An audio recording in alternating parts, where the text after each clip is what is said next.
think it's a good idea for you to enter into the contract. A lot of times, if you can get, when that lease is executed, you can go to the lender and ask the lender to subordinate its lien rights to the lease. Yeah. So if they do foreclose, the lien stays in place. But that's a sophisticated technique that the commercial guys know. But if you can do that, you protect the rights. I would never let a tenant sign a commercial lease without the lender subordinating. Yeah, and by the way, the attorney actually recommended that. However, the other agent said, we cannot get the bank refuses for this amount, so I said, okay. The we'll smaller try. amounts in inconsequential leases, they Yeah. probably won't do. But if you got an anchor tenant or somebody who's spent a lot of money on tenant Yeah. improvements. The actual property was a house on a commercial street. Oh. But anyways, it didn't work out. Yeah, It was it's- complicated, but. Do the renters' rights vary county to county? Is there a place to go to look up what? Well, yeah, I was going to shake my head no, but I'm going to take that back. And at the same San time, Francisco landlord is rights. weird, as It is Alameda So is County. Berkeley. It's Yeah. even weirder. My own naivete, a few years ago, we were looking to foreclose on a tenant in San Francisco. And so I sent them the usual nasty letter, and they got an attorney, and the attorney was a very nice guy, and he said, you know, you're going to have a problem, because San Francisco All is, kinds of rights. he said, nobody ever wins eviction suits because A, it's so complicated, it takes so long. The going rate usually is like $5,000, you may have to pay more, and that's what it's going to take to get somebody to leave, because otherwise, the going through a court system in San Francisco where the judges are pro-tenant, and there's so many hoops that you have to jump through, and if you miss one hoop, you got a problem, you have to start all over again. He said, don't even mess with it. And Berkeley is the same way, I think. So yeah, counties can, see what the state has a set of rules in the Code of Civil Procedure that's set out, and everybody has to do that. Now, if you want to ratchet that up and make it even stricter, you can't. You can't lessen what's already allowed by law, but you can certainly tighten the screws. And San Francisco does, and I know Berkeley does, and there may be other, weird places in California where they do that, because they basically want to screw the landlords and help the tenants. Well, I'd hate to be a landlord in any of those places. I don't want. Well, aren't there landlord rights? You would think. But think about this, because he told me, he said, I've done a lot of this. $5,000 is the minimum, and everybody knows it. So if you're not writing a check for $5,000, you're not getting the tenant out. So I have to give the tenant $5,000 to get out, and the tenant's not paying me any rent. Now, it's a losing proposition, is the way I see it. Maybe I'm wrong, but Do you know of any resources online where that is all laid out? you could probably go online and look at, there's probably a rent control board in San Francisco. I know there is in Berkeley, that's in Alameda County. Now, whether Berkeley has their own set of criteria that's separate and apart from Alameda County, I'm not sure. Okay. We don't do a lot of eviction stuff. I usually do commercial eviction. If you're going to do residential evictions, you've got to have paralegals, and you got to churn these things out. You have to have 5 cases at a time, because otherwise it doesn't cost out effectively. Let's continue with our contract, and let's go to the second page. This goes back to this idea of verifying the not the idea, but the idea of verifying the down payment in the closing costs. That's really important. This has a checkbox for verification attached. A lot of people give, what do you give, bank statements for the verification? Okay. And then as far as the loan is concerned, I know what's going on out there in the market, and it's I know what you guys are facing, because if you're in a multiple offer situation and you need a loan, you don't want to give that offer because you figure you're just wasting paper, right? So a lot of people are doing the all cash, but I really need a loan. Anybody doing that? Okay. Well, there are people in the area who are doing that. They're submitting all cash offers when they really need to get a loan, because they figure if they don't give an all cash offer, they're going to get, that's the first one in the wastebasket, because there's so much cash out there right now. Well, you really can't do that legally, and you put yourself in the middle of a mess if you're saying to the seller, I don't need a loan. It may come out okay if your loan closes simultaneously with the closing dates, but how many times does that happen?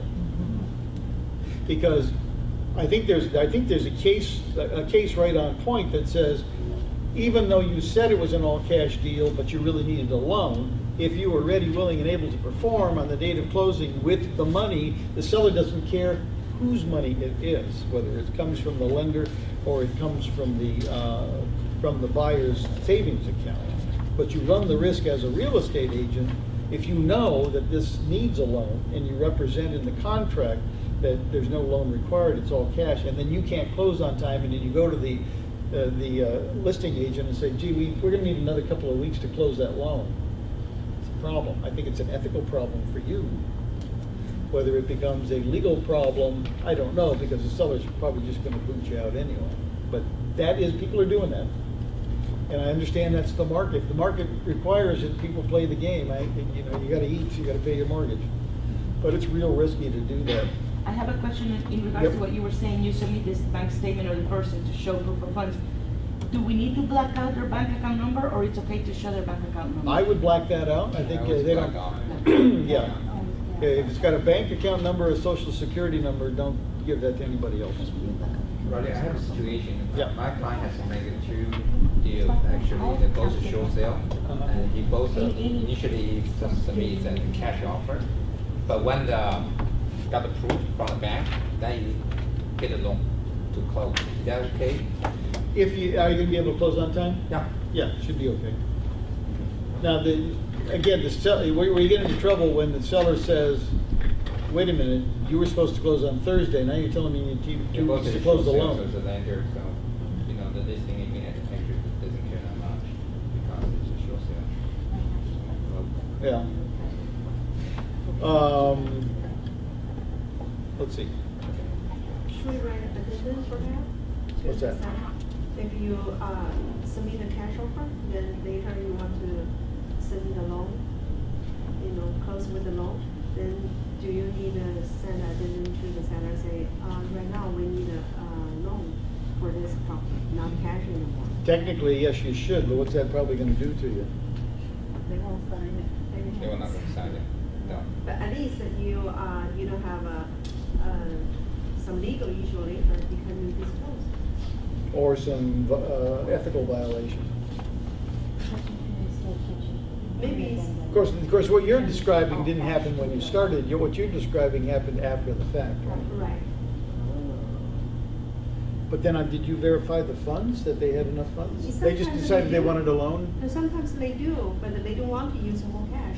They want to use cash to get offer, but after that, they want to get a loan for this deal, then later they can buy another Pretty common. purchase, whatever. That's Is pretty it? common, yeah. Well, why don't they just buy it all cash and then refinance it and pull out the cash? Then that's harder, Yeah. because you need time. Yeah, no, I agree. That's a very hard It's a very hard situation. situation. Well, I suppose if you did the addendum in such a manner that you could convince the seller that it was not going to take any additional time. Although I find that hard to believe, because if you ask an all-cash offer, when did you make this, when did you awaken and have this epiphany and that you needed a loan? Right now, lots of investors, they that's this way. Yeah. Because then they have a whole cash.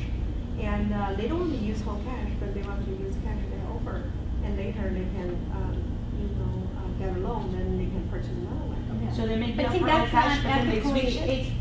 what about the Yeah. person that may have had equal as an offer and that seller chose yours because Yes. it wasn't all cash Yeah. and didn't, I think Isn't that like the bait and feel switch they're type of cheating. thing? Oh, there's clearly ethical and legal issues here. Now, if that's what the market is doing, it's like, I don't know what to tell you, but that's what the market is doing. You got to be really careful. Because for yourself, because your clients don't really understand what we're talking about. Right. They don't have that sophistication, they don't have the training, they don't have that information. So when you tell somebody, oh yeah, we could do that, you're almost encouraging it. You have to say, it's either all cash and you've got the cash, or you need a loan. Now if they say, which happens sometimes, like you probably said, we can pay all cash, but we've thought about it, with a 2% loan, we could probably make more money with our own money Right. and use the bank's money. Why not? Right. But I think then you have to alert the seller that you're gonna go for a loan. And I think you can write it so that you can say, it's not going to increase the time needed to close escrow. Because the seller's gonna originally think, you're gonna need another 2 or 3 weeks. And I passed up all these other offers, now I'm sitting around waiting for you to get a loan. And What you if you might don't get a have loan? been Pardon? As And she long might as have been it's the not- lower offer because she was on cash. A lot of Sometimes- times on cash. If it's not contingent, then it's fine. Right, but sometimes, those kind of people, they have large down payment, it's still easy to get a loan. But my question is, if I write that, then that will be, no problem later for me, right? No, because the circumstances have changed. It's like your TDS. You fill out the TDS, you fill it out honestly, everybody signs it, you do your reasonably diligent visual inspection, and then something comes up and the seller says, I forgot to tell you about something. We had an insurance claim about 3 years ago, and the insurance company paid to have the roof repaired, but I forgot to put it down. What do?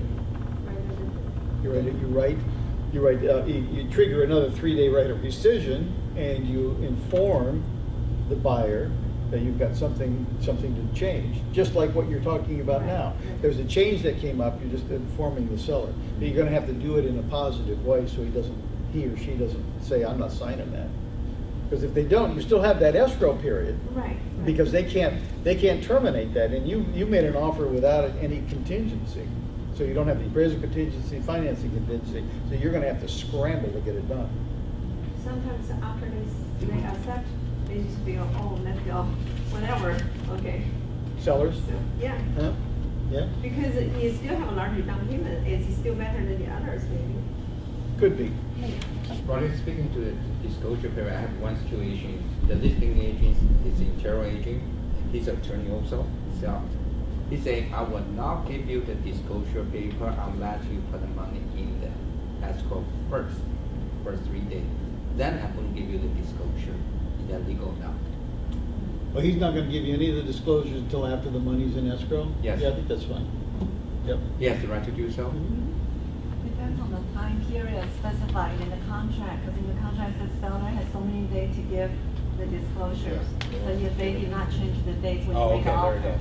good. Well, yeah, you could change those dates, but I think that those dates are go longer than 3 days. Okay. Right, The but 5 if the days. seller says, Oh, seller that's has pretty 7 long. days, and then you plan to do it within 3 days, since you waited 4 days. You finding most sellers doing their own reports, termite, Yes. all that? And it's probably a wiser, Not the short sale sellers. yeah, no, yeah, they don't have any. Yeah. Let's see.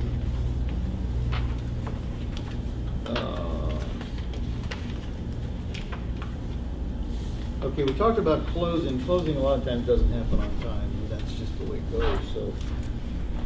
Unless it's gonna be an extended closing date, if it's a couple, 2 or 3 days, I don't think the seller's got any, they can try, but I don't think they're gonna be successful. If the buyer can show, this is the other thing that you have to be able to do if you need some more time. You have to show that you're ready, you have to show you that you're willing, and you have to show that you're able to close escrow. That doesn't mean it has to be funded. If you say, I've got the loan, it's not funded yet, but it's gonna be funded in 2 days, that's showing that you're ready, willing, and able to perform.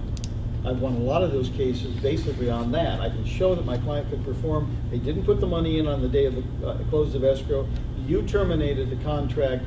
I don't think you had a right to do so, and so I file a lawsuit and a lis pendens, and I get the property for the buyer. But if you can't show you're ready, willing, and able because you haven't been approved for a loan, you're gonna lose that lawsuit. I wouldn't take that lawsuit.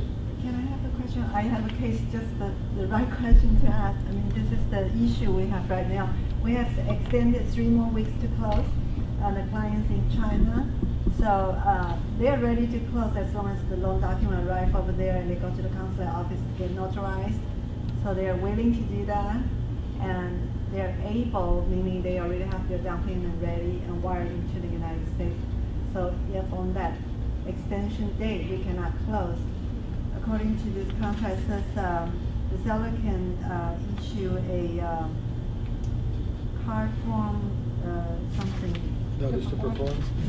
It's something else. It's not notice to perform. It's I was just looking at it. What is it called? I was just gonna ask you, what does that mean? Close of escrow? You're looking at E, yeah. 14E? Yeah, 14E, it says, DCE, that means demand to close the escrow? Yeah. How many days then? I don't know.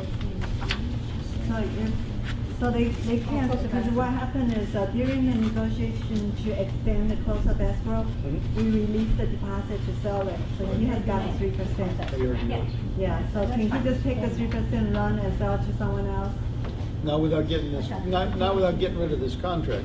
Notice to Not without perform, or cancellation. notice to close escrow. Right. But you've got to, again, when the courts look at this stuff, I mean, I know what this says specifically, but I also know what judges think. They say you have to be reasonable under the circumstances. Your guys are over in China, they're trying to get this thing done. If they need another day or two, the court can always say, what are your damages? How have you been injured? How have you been damaged? Because you can make the buyer pay PITI for the time that went beyond close of escrow. Right. And then the buyer's made whole. This is the purchase price you said you would accept. They didn't close on time, so here's your PITI for 2 more days. And so the judge can award that and not force them out of the deal altogether. Plus, they've already got the deposit. I think they have a pretty strong case. Now, if they had a 3-week extension, and now they want another 3 or 4 weeks, they got a problem if the seller doesn't want to give But it. a few days might be okay. A couple of days, because you're on the other side of the world here. So they will have to give us either the CDE or the notice to perform before they can cancel, right? Right. Almost everything under this contract requires a prior notice before you just terminate. People call me up all the time and they say, I want to terminate. I say, okay, great. Have you sent the guy a notice to say you got to perform? Well, no. He should know it. He can read the contract. I said, if he can read the contract, you can read the contract. That's what your contract says. You have to give a notice, right? And if you don't perform after you get the notice, then you can give them the cancellation of contract. Roger, I saw the close escrow date, you don't need to give the notice to perform, right? Because when you close, you have to close, the seller have the right to sell. Do you still have to give the notice to perform to the buyer? Yep, 14, is it 14? What were you looking- what were you looking at? Because, C3. of course, contingency, you can demand. give notice to perform, but when you come to the escrow, close the date. When you not close that, see, that's why we Well, let have me read this happened to you. with the REO property, of course, the short sale, the bank took the back because when they closed, if you cannot close, they just took back. Yeah, because under the. Well, see, if you're 14C, it doing doesn't talk REO about though, close of escrow. you are signing a totally different contract. Right. Okay. They gut this car contract and they give you the attorney for the bank's contract, Well, on the record, which says we Bill- can take your firstborn and cut your leg off if we Yeah. feel like it. But if you read 14E, it says before seller or buyer may cancel this agreement for failure of the other party to close escrow pursuant to this agreement, seller or buyer must first give the others the demand to close escrow. So you gotta, that's what all, this contract makes a demand to do something, a requirement before you can. That's a notice to perform. Yeah, No, well, it's it's a a different demand to form. close escrow.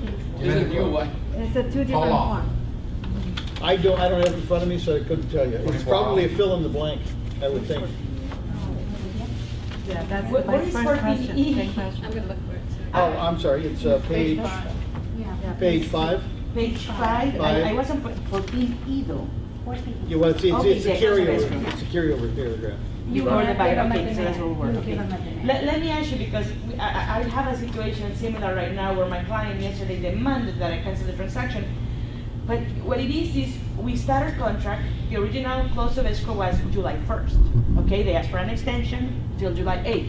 We gave that extension. Okay. Then they asked for an extension until August 7th.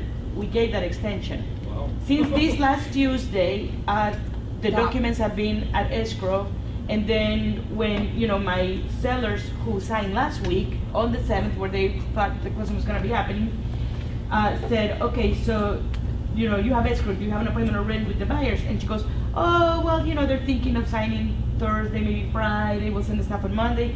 And then I had to say, and my seller is telling me cancel, and I told my seller, I cannot just cancel it, we're gonna have to give, notice first. But I mean, these people are really, really behind. And so, basically, what I did is they came up with a schedule. The wife will sign on Tuesday, the wife will sign on Thursday, today at 10 a.m. And the other people will sign tomorrow, Friday at 10 or 11, whenever the dogs are back. And I told my seller, let's see if they keep to the schedule that we have at least. If they don't, then I guess, he told me, as soon as the first one doesn't keep to the schedule and they're not signing it, he wanted to serve him. I guess I would have to serve A demand. a demand to close escrow, right? Yeah, that'll keep the heat on, that's what you wanna do. Yeah. But then at least you've got an argument when you send the cancellation on. You've extended it 2 or Yeah. 3 times. Yeah.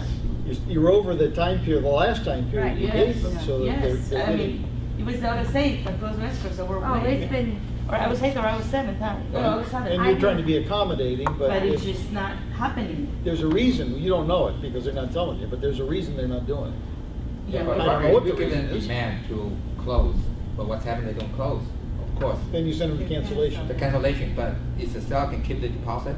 at this point. at least in our point, in our case. No, I don't think so. Because the seller is cancel the buyer, it's not the buyer cancel the All seller. the, But all the for contingencies non-performance, removed? though. All the Yes, company being yes, removed. yeah. Contingencies removed? Oh, If a buyer wants to are close, Yeah, the seller the can. seller saying, but you have to return deposit back to the buyer, right? But no, No. Nope. because the buyer expired the contract, I mean, we The have. buyer to- wants to close, but it's under his You can't keep control. it arbitrarily, don't you have to go through? Well, now I'm gonna get to that. Okay, I'm gonna The, say, you just uh, can't keep it. Once you remove those contingencies, that deposit is at risk. Now, the only reason that it might not be at risk is the seller changed their mind and they don't want to do the transaction anymore for some reason. And they say to the buyer, I'll tell you what, you don't have a right to get your money back, but we'll give you money back, we're gonna cancel, okay, everybody's happy. Otherwise, if you removed all your contingencies, you don't, as a buyer, have a right to cancel, and you're in default because you didn't close on time, you were given, and you don't have to give multiple extensions, you can if you want to. Now you've given them the notice to close escrow, and then they don't, then you give them the cancellation, notice of cancellation, you're fine, you're entitled to that money. And then as your broker says, okay, how do you get it? Now you're into the mediation arbitration provision, which we'll get to in a bit. But that's where you are, because unless both parties agree that the title company's not giving that money out. Yeah, And see, I don't even think they put that money in an escrow bearing account. it's not there. Of course, there's not much to be in today's market anyway, but you're fighting over the deposit and the deposit only. It makes it much more difficult when you release the money and then you have the problem where the buyer wants the money back, because the title company doesn't have it anymore. Yeah. Now, these, I never, by the way, I never seen or done a notice to perform or a notice to close escrow. How many days does that I think count? it's a fill in the blank, but I couldn't tell you. So we don't know how many, so I would have to give it how many hours? Or Well, no, I think you have to be reasonable under the circumstances. Right. I would think 24, 48 hours. First of all, the documents in your case, and it's a Yeah. case-by-case basis, they're in escrow. Right. What the hell, you can't get in a car and go down there and sign? No, they're in Tahoe. The wife went to Tahoe, and They're on she knew they were vacation. closing this week. The wife went on Well, vacation. isn't that and- sweet? Yes. But there's notaries in Tahoe. But who gets to No keep the notary money? in Because Tahoe. the agent's There office are thinks no they get the notaries money, in the Tahoe. buyer There's thinks no they get the notaries. money, the Yeah. seller thinks they get the money. Who actually gets to keep that 3%? Well, remember, this is a contract, and it says very specifically, between the buyer and the seller, and the agents are not parties to the contract. And I have attorneys always say, well, I'm gonna drag your client in, and I said, well, no, you're not, because my client's not a party, my client's a broker. You can drag anybody who's a party to the contract, you guys are not parties to the contract. You also don't get that 3%, because that goes to the seller, not you.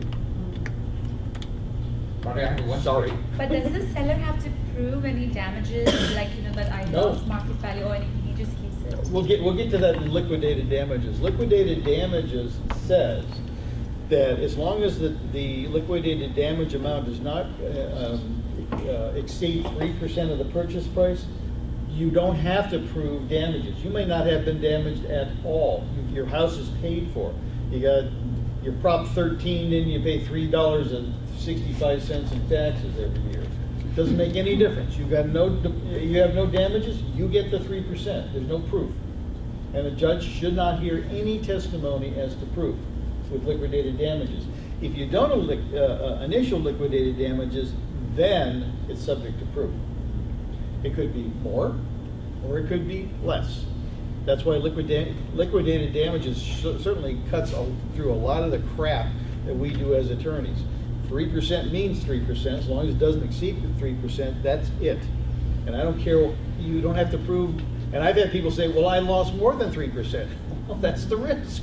3% is 3%, then don't sign the liquidated damage amount. Take your chances in court. But that's all you can do. Roger, I have one situation, I'm representing buyer. Okay, we're supposed to close escrow, we can't, we get the extension.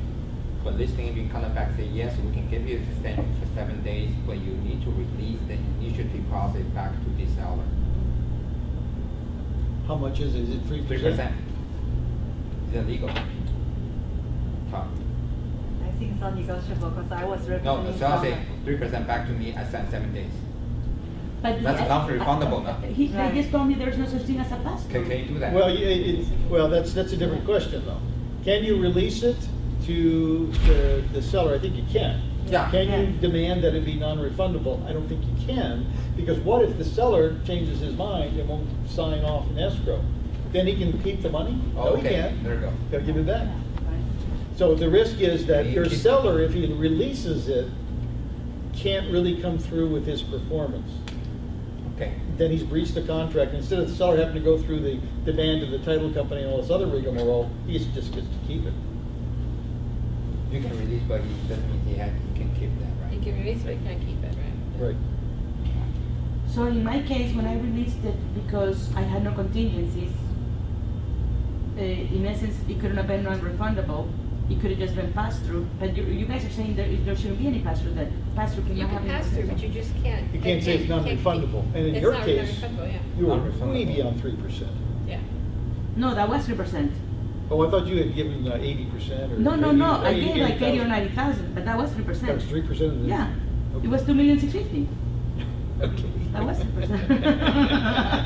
You must be doing very well. I wish.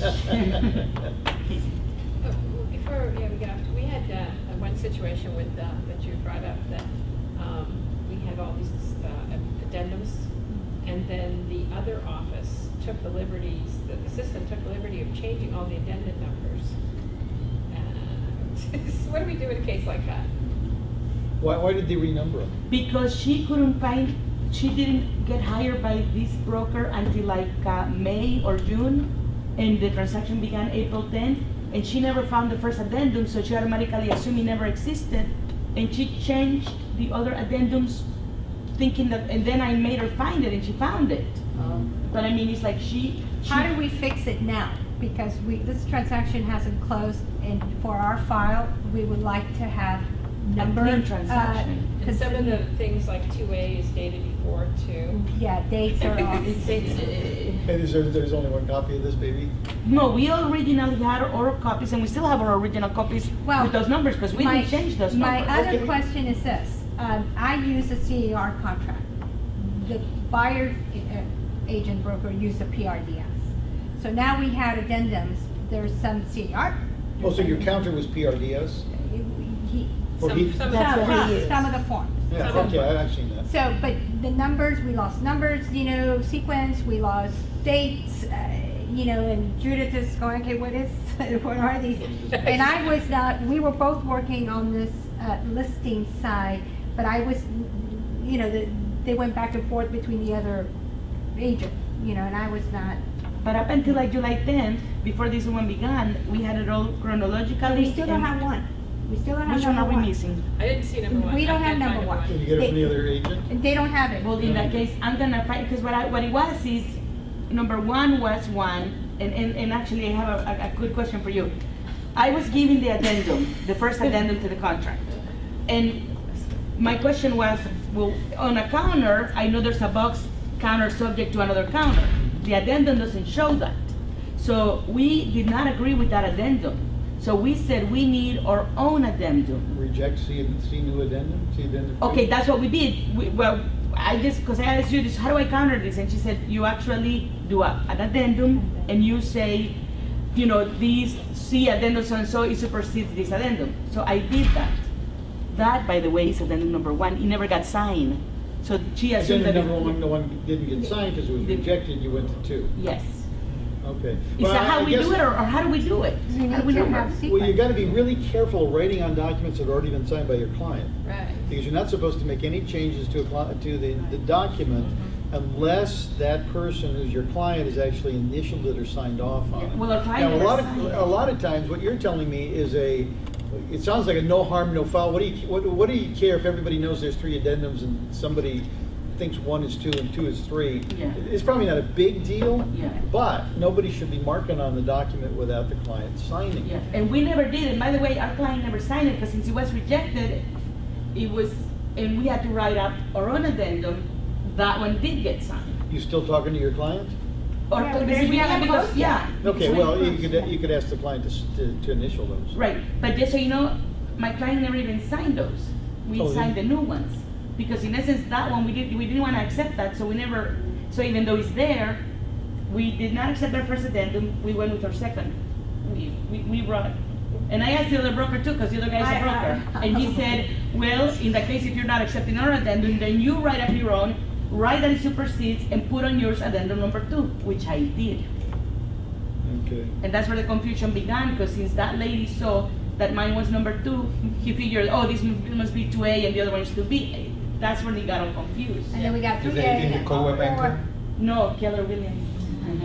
Those of you who are really busy and working with teams of armies and teams of people, especially people who are not licensed, yeah, make sure that they don't make any marks on those contracts unless they talk to you first, because you're gonna want your client to initial and any changes that are made. Yeah.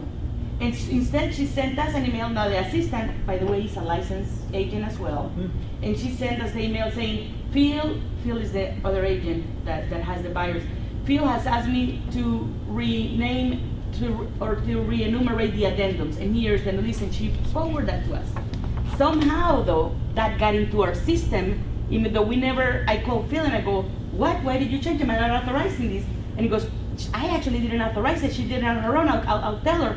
But somehow that's what got into our system somehow. Well, that's all I have for the But file. I mean, we had all the other ones. I We- think we you have had to have an 100%. agreement with the other agent as to what is what. Yeah. And then maybe have your clients reinitial, so you have something Maybe clear in the file. reinitial, Because, you know, we're talking about it's probably no harm, no foul. Yeah. The problem you get into is when the DRE comes in and audits your file and says, what the Yes. hell is this mess? Right. Yeah. And you don't look, doesn't look like you guys know what you're doing. Right. And then they decide they're gonna look at more files and then more files. And you can always find something Right. wrong. Yeah. And so if it's clean, then you never have to worry about it. And if it's not. Now, we do still have our original emails that are signed before the ladies started working there, and where they are not changed. Should we go back to what we had at first, or do we just work with the? I'd have to look at it, but whatever makes sense and is the easiest between you and the other, and you're not closed yet. No, So we're not you closed. could actually send those down to title and have them re-sign or reinitial. Yeah. With instructions to the title company. So your file comes up and so it makes sense. One issue I have with some of the agents is they get in a hurry with their addendums and they don't fill in the whole top box, dated, from, to, by, all those. How serious is that? Well, I think it's important to be able to track it. You know, I know with my own law practice that I gotta be really careful, because I get in a hurry sometimes too. And I'm trying to read my notes, and sometimes it's a scribble, which probably made perfect sense to me when I scribbled it, but it doesn't make any sense now. If you don't, I'm real careful when I draft legal documents to be really specific and really clear as to about what's going on. That's what you need, because if you get hit by a bus, and there's a dispute over an agreement that you say, oh, it makes perfect sense. Well, what's the date on it? Well, I don't know, because she got hit by the bus.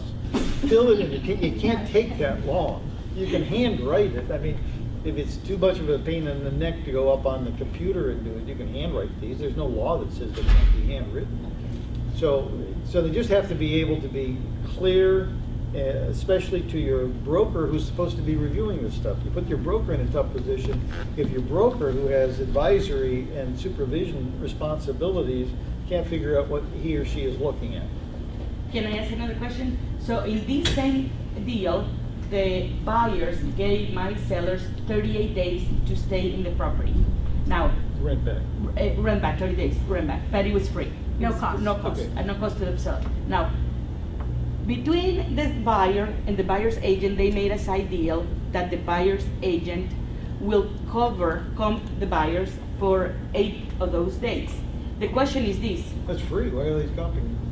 because the sellers didn't want to give 38 days, only 30. So him and his agent said he'll, out of his commission, he'll pay for I 8 mean, days. the buyers didn't The want buyer the didn't 38 want it. days. Yeah, so the buyer's agent told them, I'll comp you, and they have a side agreement between the buyer and the seller to leave that money in escrow. The buyer's agent says we don't need a copy of that because it doesn't affect our seller and it doesn't affect our books. Do we need a copy of that? The buyer's agent is paying for another 8 days for the buyer? Yeah, and they have a side Who's getting agreement. that money? Well, in essence, the buyers, because in essence, the buyers gave the sellers 38 days to stay there, but the buyer's agent is comping them 8 days to the buyers. Oh, So the okay. sellers are getting an extra 8 days paid by the buyer's agent. Agents, right. Yeah, but our addendum just said that the sellers get 38 days. I think we should have a copy of It's that. non-recurring closing costs, is that how he's? But he just had a side agreement with them that he was gonna leave that money in escrow in case our seller stayed the full 38 days. If he didn't stay the full 38 days, he didn't have Why to. don't you get it out of escrow and let them do Yeah, their 'cause side that's- deal? Right, outside of but that's what I'm escrow? saying, but here's the thing though, it doesn't matter If it's in, anymore. if it's in escrow and it's part of escrow, I think you ought to have it for your file. If he wants to do a side deal where he says, look, I got some money in my bank, I'll just write you a check. Now, here's the other thing, that he put a clock stopper on that. He said as long as it's rent, because we were closing on the 7th, in essence, I will cover you from the rent from the 7th to the 15th. But now the 8 days are gone, so now he's no longer paying a penny. Do we still need the addendum? Because we never There's closed. no on the money 15th. changing hands? No, not anymore. Okay, so it won't be reflected on the HUD one? Not anymore. I'm not sure you need that. Then you don't need it. Okay, then you don't need it. I don't know. It won't be reflected in the HUD one anymore because that expired. That offer expired from Phil. Well, it should have been in the file in the first place, and then I would have already had it. And then I would have had to take it, leave it in there. Well, we have it. It's just that it's never been signed by No, them. it's supposed to be in my file. Yeah. It's supposed to be in my. I don't No, know. what I'm saying is we saw that escrow.